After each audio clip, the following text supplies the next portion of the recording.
Alright, this video is titled Soulja Boy, How to Kill a Rap Career.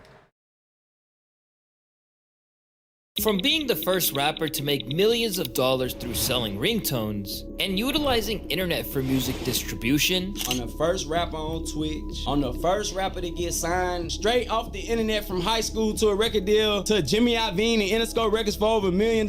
Man, stop playing with me, what? to now being seen as nothing more than an internet meme. Soulja Boy has gained a reputation as being a compulsive liar and starting beef with the entire industry for nothing more than a quick drop of clout. How did he put himself in this position? Was it because of his extensive drug use, that he simply felt underappreciated for his innovations? Or has Soulja Boy's career declined so drastically that he's desperate for publicity to help with his negative net worth and the debts he's accumulated? It's your boy, Boy, for whatever reason, wanted to be recognized as like a street gangster. So that's not what you was, bro. We grew up listening to you, bro. You was popping. Your music was, you was just a cool dude. You was not recognized for being in the streets and being gangster. That's when it kind of, in my opinion, it fell off after that. When they changed up from Crank That and, you know what I'm saying, doing the little dance and him talking about his, like, you know what I'm saying, music being loud and cars and girls, when he started trying to pull that, like, I'm hard in the streets type shit, that's when it started killing it.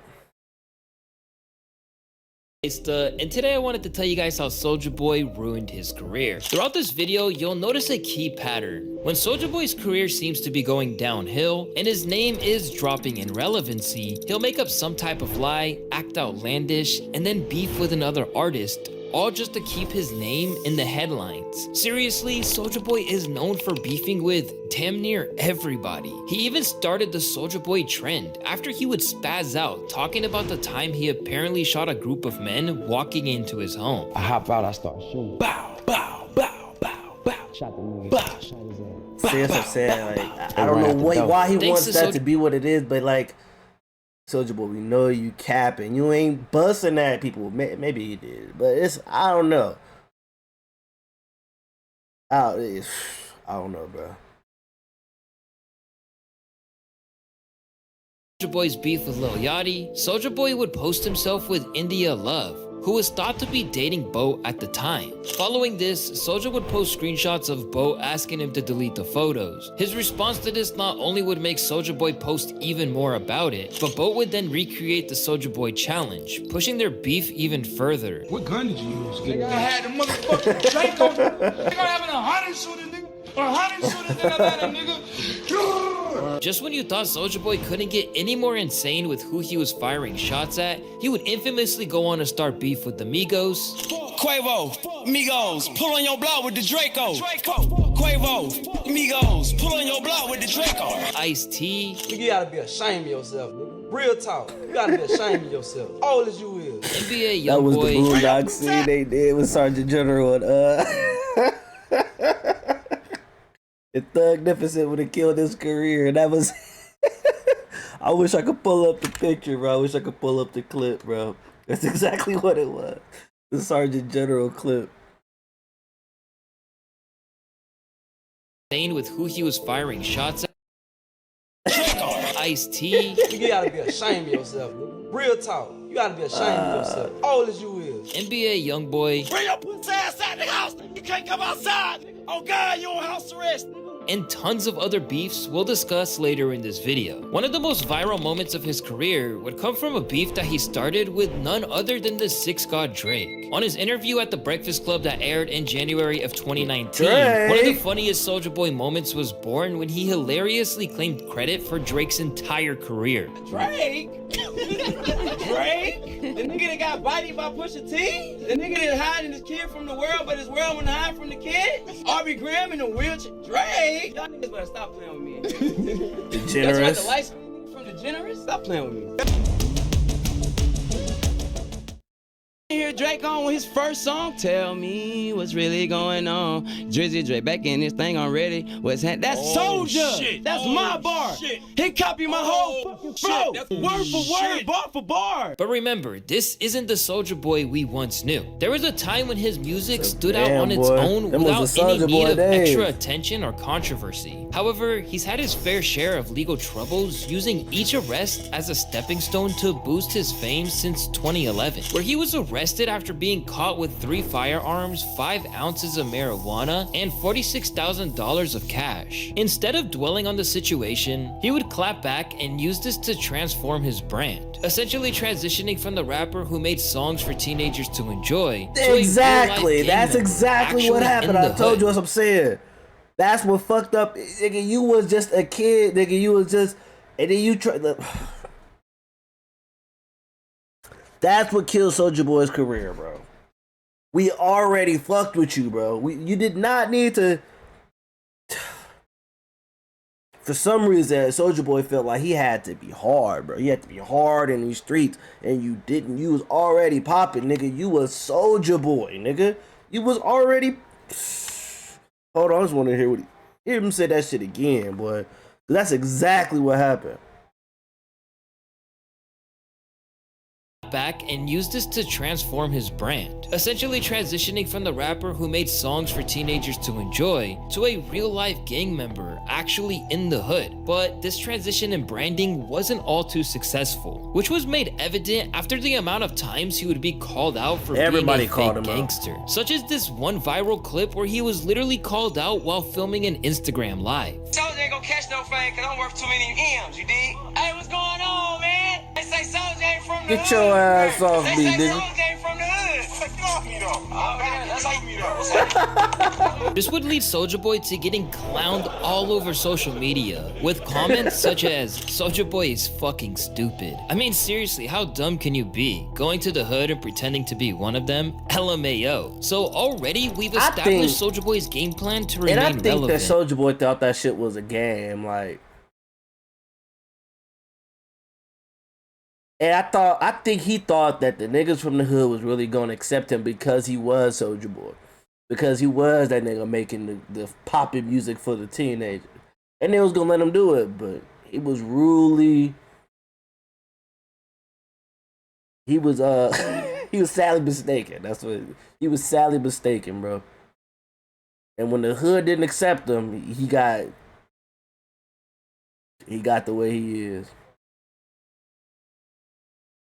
But if it wasn't already apparent, Soulja Boy is known for being a complete liar. One of the first times he was caught red-handed was on Soulja Boy's 21st birthday, where he claimed he purchased a $55 million jet as a birthday present to himself. The jet cost $35 million, but Soulja Boy then spent an additional $20 million on extra features for his sky ride, including flat-screen televisions, Brazilian hardwood cabinets, and Italian leather seats. Soulja Boy is also renovating the bathroom and giving the jet a paint job, adding his own logo. However, this claim was straight up disputed by his very own management, with Soulja Boy's spokesperson Greg Miller issuing a statement on behalf of the rapper, saying the elaborate rumors are not true. Although this would only Yo, managers blasted you out, dog? That's fucking tough. That's fucking tough, bro. That it be your own people, bro. It be your own people. That's tough. Not your own management, dog. Sheesh. keep Soulja Boy's name in the public mouth, with some users taking it to social media, writing, "Say it ain't so, I'm shocked. A rapper lying about their wealth and status? No way. Soulja Boy is an underrated liar, not gonna lie." It's clear that Soulja Boy's rap career is something that has been dead for a very long time, with the majority of his tweets struggling to break even 100 likes, averaging only 600 viewers on a Twitch stream, and having just one song break over 100,000 plays in the year 2023.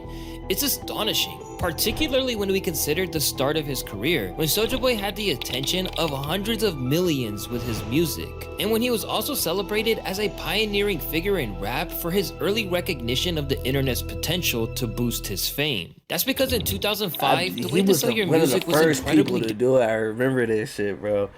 Soulja Boy was one of the... I think he probably was the first internet rapper, bro. At least the first successful one, bro. Like... Soulja Boy really paved the way for that internet shit, bro. He really did.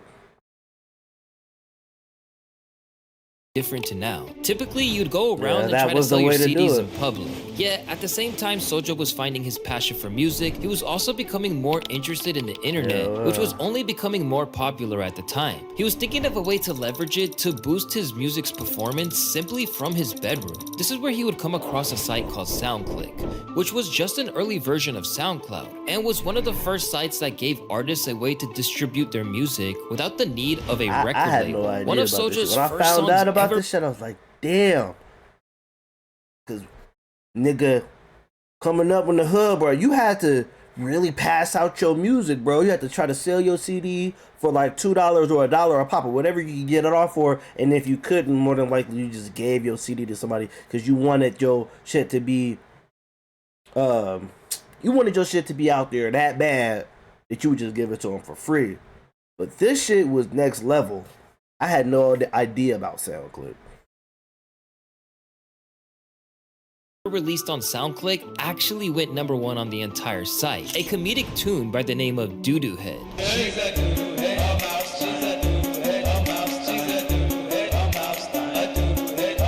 I had no idea about Doo-Doo Head. I had no idea about that song. The internet's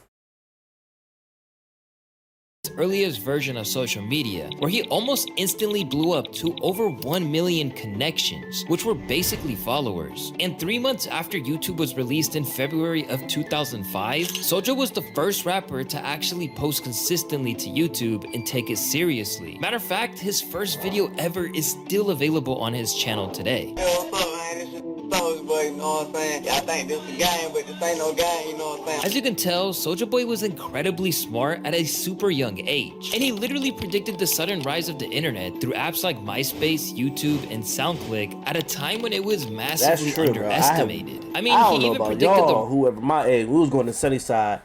I fucking had no idea how big YouTube was gonna be. I'm talking about I had no clue, bro. I didn't even know you could really make money on YouTube, bro. We could have been doing it. These kids that's coming out of high school, man, just like Kai Cenat, he knew about YouTube. You know what I mean? Bro, any of my friends from Sunnyside, how many of y'all knew how much money we could have been making off of YouTube, bro? If we would have just started like our careers off of YouTube, and I had no fucking clue, bro. I thought YouTube was just a fun place to post your YouTube videos and your friends see it, haha, laugh, you get a few views, and did you see Maj's video on YouTube? That type of shit. I didn't know you could make, man, I had no fucking idea, bro. No idea. If I could go back in time, I'd have took, yeah, that's one of the things I would have done in high school. I'd have took YouTube way more seriously. Way more serious. Rise of streaming games. Way back in 2008, when YouTube was just a few years old, Soulja Boy was posting videos on Halo 3. Hey, Rap, Q, Jabbar. What's up? What's up? I'm ready. One of my bitches just called me who I used to fuck back in Halo 2. Oh, yeah. Oh, she told me that this bitch down here is at the she said this bitch down here at the beach, man. All right, I'm ready. In 2007, Soulja would release his biggest song of all time, almost predicting the perfect formula for music that is still recreated to this day for TikTok songs, which is a catchy beat, simple lyrics, and a dance to go along with it. You've probably heard of the song Crank That. You was like that right there. I don't give a fuck, nigga. You can say whatever the fuck you want to say, man. You can feel however the fuck you want to feel about Soulja Boy, okay? If you are between the ages of fucking 32, no, I'll say 33, and fucking 30, You were in high school dancing to this song, bro. I don't give a fuck what you talk about, and you, even if you didn't do it at home in front of, I mean, at school in front of everybody who was doing that shit at home, bro. You were doing the fucking Soulja Boy, and a lot of you niggas was wearing the big shirt, okay? A lot of you niggas was doing the you and the. I was one of those niggas, bro. Okay. Soulja Boy had the whole amphitheater at the school doing the Soulja Boy. Okay. Don't front, bro. You watching this video, you between the ages 29 to 33. I say 29 to 33. You was doing the fucking Soulja Boy, my nigga. Believe that. Believe that. Well, at one point, this song literally ruled the world. It was all over radio, MTV, I'm talking about everybody. and everyone. And I mean everyone was cranking that Soulja Boy. The song would skyrocket to #1 on the Billboard 100, and it would go on to become one of the most sold ringtones ever back when they were really popular. He essentially revolutionized the way people saw music online after he realized you could monetize everything. When did you make the decision to actually market it like you did, where you did the LimeWire thing and changed the song titles? I wasn't on the radio, wasn't on TV. I didn't know how to get on TV. So all we had was the internet. When it come to LimeWire, they had a section on there to show you the most downloaded things on the platform. I just took the Crank That song and just renamed it Britney Spears. And put it on LimeWire. Now, monetizing everything would be a mindset that carried on with Soulja Boy over the years, and benefit him. But he would go on to follow up Crank That success with even more bangers, such as Turn On My Swag, Kiss Me Through the Phone, and Pretty Boy Swag, all of which are still some of the most viewed videos on his YouTube channel today, despite the fact he's still uploading music for nearly 15 years on it, which is another problem I want to discuss later in the video as well. At just 18 years old, Soulja Boy was generating over $7 million in just 1 year. Now, this is back in the year 2008, so if we adjust for inflation, it's now over 10 million. Although take this revenue that he's generated with a grain of salt, as Soulja Boy was about to completely tarnish his reputation in the years to come. As when his relevancy started dying out, Soulja Boy saw no limits in how to get his name back into the headlines. Now in 2014, Soulja Boy was showed the transformation of his image. He was no longer this teenage rapper who ruled the world with his... This is definitely 100% where Soulja Boy fucked up. Out of nowhere, it's like he was trying to be a fucking, like a, I don't want to say young jock because he wasn't like a Gucci Mane. He almost tried to turn into like a Gucci Mane. That's what he wanted to be, like damn near like that, Waka Flocka. This is where Soulja Boy fucked up, bro. This is where he blew it. Dances, and now he was at the lowest point in his career. Instead of continuing to simply drop hits and bangers for his fans to enjoy, he suspiciously became more infatuated with becoming a professional actor, as he would start to portray the image of a gangster, which was very uncharacteristic for him to do. 2014 was the same year Soulja Boy would be arrested for the first time after he had a loaded handgun in his car while cruising around the streets of LA. He received probation in the case, which was reportedly extended in December of 2016 after he was arrested yet again and found to be in possession of another firearm. I'm 26 now. That shit over with, boy. I'm shooting niggas, boy. I'm face shotting, head shotting. I remember this shit. I'm knocking niggas the fuck out. All that, nigga. That shit over with, nigga. He pleaded no contest in April of 2017 to 2 counts of felony weapon possession charges and 1 misdemeanor count honestly, of receiving in Soulja's head when he was going through all this, he thought this was going skyrocket his career. When he was sitting in that jail, like, I look hard right now. Like, I'm in jail. Niggas ain't gonna be able to say Soulja ain't been to jail. Niggas ain't gonna be able to say Soulja ain't hard. Soulja, what you did was just be a nigga in jail, bro. We really just thought you was dumb, my nigga. We didn't think you was hard. Like, oh, Soulja was hard. And I'm telling you, at least I didn't. I'm pretty sure the other homies did not either, bro. We was really like, damn, this nigga dumb. He got M's and he didn't went to jail. You stupid. That's what we thought. I think Soulja thought though, like this was they gonna take me serious now as a gangster. And boy, you couldn't have been more wrong. A year later, however, he would receive 5 years of probation and 240 days of community service for the crimes he committed over the previous years. Yet in 2019, the police searched his house to look into accusations that he had kidnapped and attacked a former girlfriend. During the search, they reportedly discovered ammunition, which was a breach of his probation terms, where he'd eventually serve a 240-day jail sentence. Or to serve 240 days in the county jail with credit 20 actual plus 20 good time work time, so a total of 40 days of credit. You were still obligated to perform the 265 days of community service. So what drove Soulja Boy to adopt a street persona? He was already wealthy, surrounded by good company, and still relevant, far from being just a one-hit wonder. He wasn't even falling off. He was still popping when he did this shit. He was still cracking. So what made him do it? I think somebody called him soft or something, or if I had to guess, somebody says something. Because whenever Soulja Boy do something crazy or say something crazy, it's if somebody brought up his name.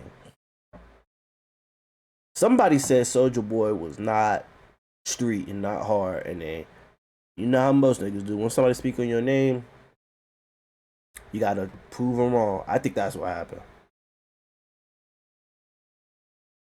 Moreover, he didn't have the same tough street experiences that influenced artists like Gucci Mane and Chief Keef. Well, this could be due to the evolution of hip-hop, with some of the most popular rappers at the time being Gucci Mane, Chief Keef, as well as Lil Wayne, Jeezy, among others, who were absolutely just dominating the industry. And it seemed that with Soulja Boy's relevancy steadily declining, he decided that he needed to be more street. And I'm here in the North Pole to remind you the holidays and bring his name back to the spotlight. It was here where Soulja Boy started beefing with literally everyone. Billboard once posted a list of his beefs that ranged from famous Dex, 50 Cent, Ice-T, Bow Wow, Chief Keef, Kodak Black, The Migos, and even Kanye West. He's known for not holding back, and his disputes often grab headlines. Surprisingly, he's also clashed with J. Cole recently, who's often seen as one of the more positive figures. Nothing.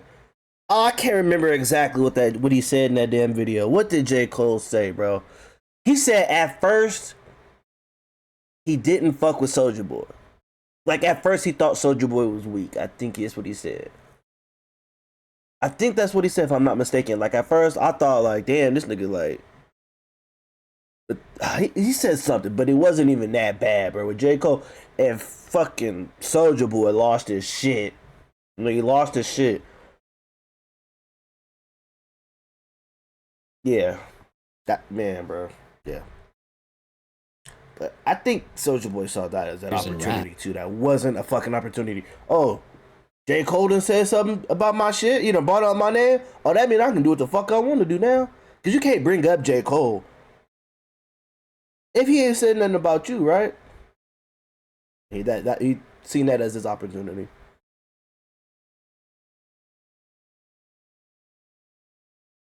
These are just some examples of the many artists he had altercations with, but possibly the most significant beef Soulja was involved in was when he would call out Tyga for having the most successful comeback of the year. Tyga would return to the mainstream after he released his song Taste, leading him to be regarded as the biggest comeback of 2018. Tyga took everything in stride, he just stayed focused, and this year, in 2018, he's made the greatest comeback of all time. Who can you name that took that many L's and bounced?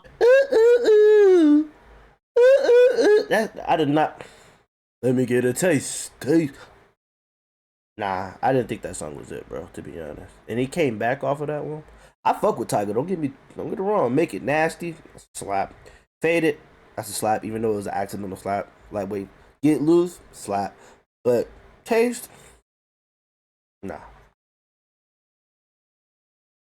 Back just like it was 2011 again. Soulja Boy's answer to this? Well, he believed it was him who had the best comeback, since he was madly irrelevant and starting to create noise by pretty much acting like an idiot. He would start the feud by tweeting out some disrespectful comments about Tyga's baby mama, Black China, before then going onto Instagram Live to scream about what the public was saying. I'm on fire! fire, nigga. Nigga, I had the biggest comeback of 2018, nigga. Niggas up here talking about Tiger. Tiger?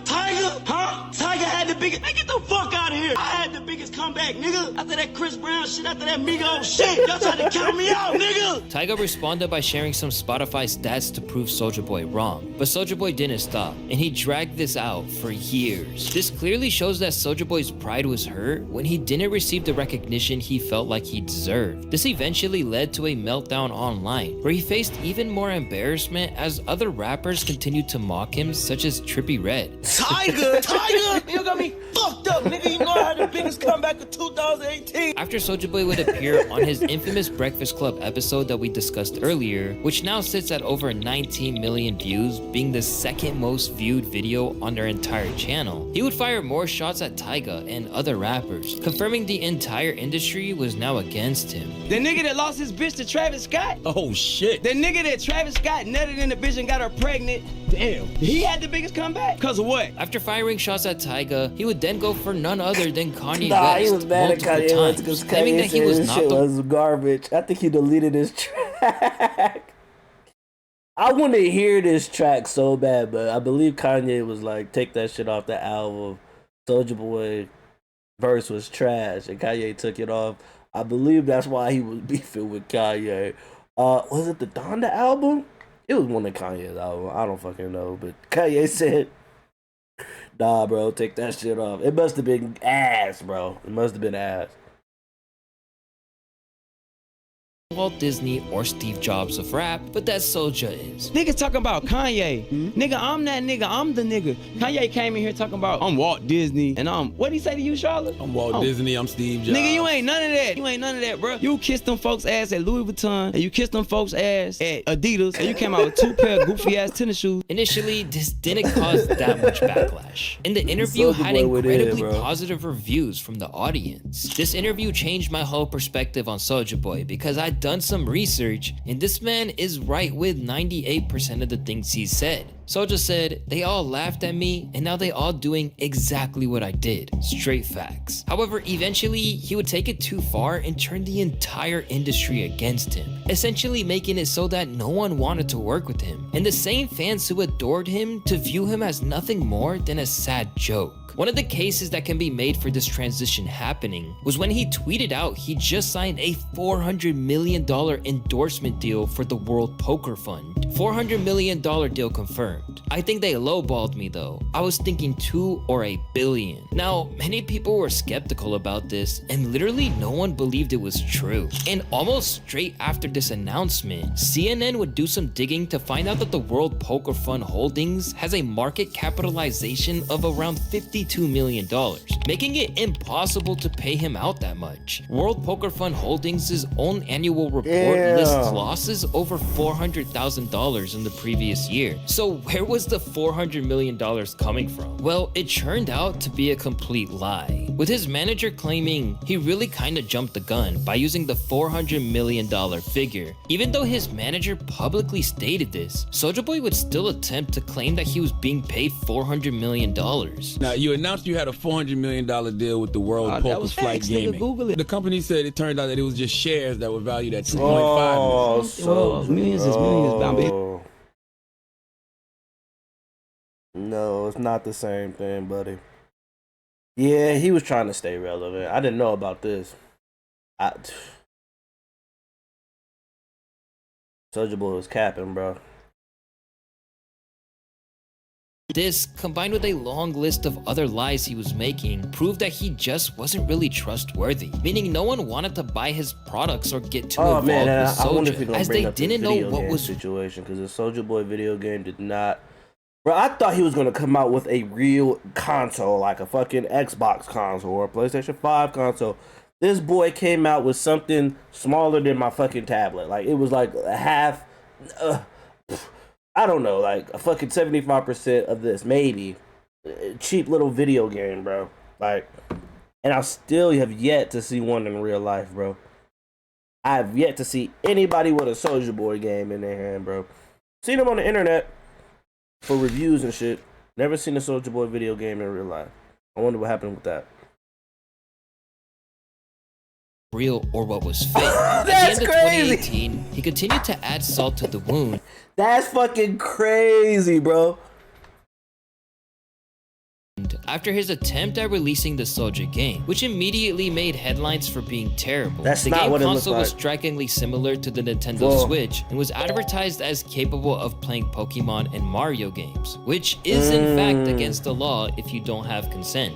A couple of weeks later, he would announce more products, such as the Soulja Boy Mini and the Soulja Boy Fuse, and these completely flopped, with each console drawing comparisons to a counterfeit version of the original brands, which was precisely the case. So yes, this is as bad in most ways that I thought it would be. It is overpriced, it is not a good product, and you need to avoid this at all costs. Less than a month after release, every product was pulled from being sold online, after Nintendo threatened him with a huge lawsuit. He was also pushing the Soulja watch, the Soulja phone, and even the Soulja headphones at the same time. And it's safe to assume that these products sold little to none. As the world was rapidly churning against Soulja, it was quickly becoming apparent Soulja was only in the game for a quick and easy cash in, preferring quantity over quality. But the backlash he received did not make him hesitate to lie or start drama to promote his newest business endeavor. That was revealed to be one of the most evilest scams. Before delving into this, it's important to note there is this little thing called SafeMoon, which was a cryptocurrency heavily promoted by prominent social media influencers,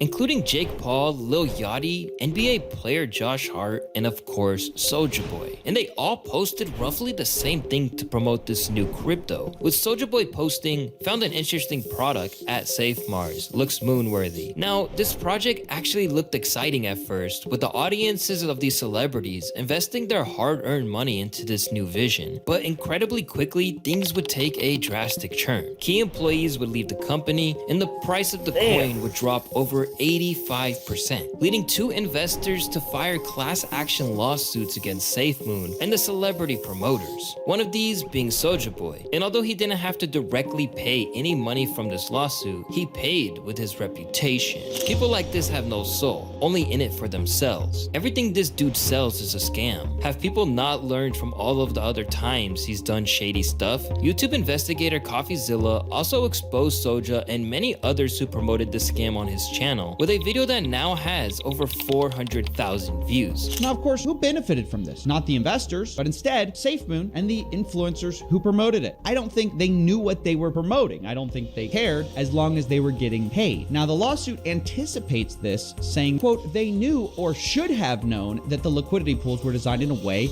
that allowed for the possibility of the liquidity pool being drained by defendants." Soulja Boy's missteps have tarnished his reputation, brand, and identity, revealing a lack of honesty. His rush for quick profits turned him from a music marketing innovator into an imitation of a gangster, despite his wealth and arrest that suggested a hardened image. While he did recently release hits like Rick and Morty and She Make It Clap, which became popular on TikTok, they were nothing more than short-term, fleeting trends. The simple freestyles that people made to these tracks garnered even more attention, such as Tory Lanez, leading to his fading relevance once more. Golly, man, look. All I can say is that's tough, bro. So where does he go? Where does he go now? I don't know, bro. I don't see him making another hit song anytime soon, bro. Like a hit one, like a crank that. Especially when you're supposed to be this gangster. I don't know. Rick and Morty was a little slap. She Make It Clap was alright. I didn't really fuck with it that much, but yeah.